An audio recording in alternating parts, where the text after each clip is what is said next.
दे धडक बेधडक आपल्या परिसरातील ताज्या घडामोडी, घटना, समस्या, विविध क्षेत्रातील सर्वदूर बातम्या पाहण्यासाठी लोकशक्ती लाईव्ह न्यूज चॅनलला सबस्क्राईब करा आणि नोटिफिकेशन मिळवण्यासाठी बेल आयकॉनला प्रेस करा।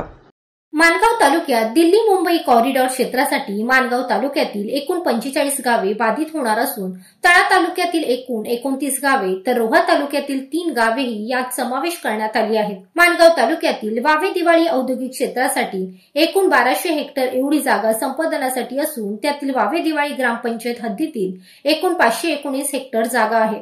त्यातील 427 हेक्टर जागा ही शासनाने औद्योगिक विकासासाठी शेतकऱ्यांच्या माध्यमातून संपादन केली असून भुवन गावाची 384 हेक्टर पैकी 250 हेक्टर संपादन झाली आहे। रातवड, घोटवळ, निळज या गावात अद्याप कोणत्याही प्रकारे जागेचे क्षेत्र संपादन झाले नसल्याचे समजते।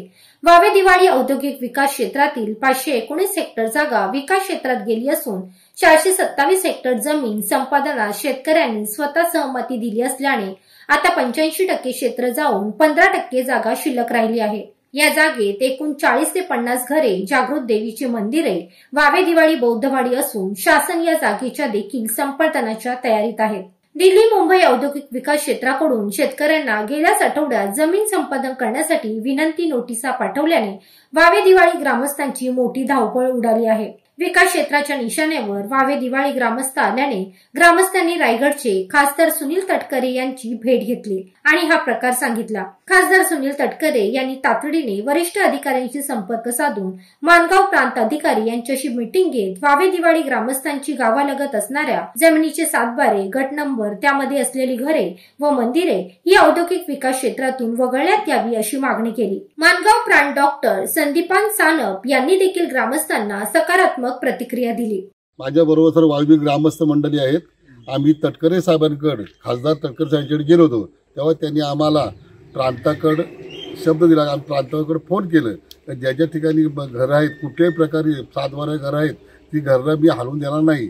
तर त्याप्रमाणे आम्ही प्रांताकडे निवेदन या सर्व ग्रामस्थ गेलो। प्रांताने पण आम्हाला चांगल्या प्रकारे सहकार्य करून तुमची घरं आम्ही तसं ठेवू असं आम्हाला आश्वासन दिलेलं आहे। एक ठिकाणी आम्ही 7 बारे गेलेत, ते शेतकऱ्यांना काय माहिती नाही। घरं ज्यांनी बांधलेत त्यांना तो गट नंबर माहीत नव्हता। आता जेव्हा आम्ही काढा गेलो तर तो गटामध्ये काही लोकांनी जमीन एकाच्या नावावर आणि घर आम्ही एकाच्या नावावर, ज्यांनी 7 बारा नावावर होता त्यांनी तो क्षेत्र विकलाय, पण मला त्यात घर असल्यामुळे मला प्रत्येकाला अशी अडचण झाली। लोकशक्ती लाईव्हसाठी गौतम जाधव, इंदापूर। अशाच सच्चाई दर्शवणाऱ्या बातम्या पाहण्यासाठी लोकशक्ती लाईव्ह न्यूज चॅनलला लाईक करा, शेअर करा आणि सबस्क्राईब करा।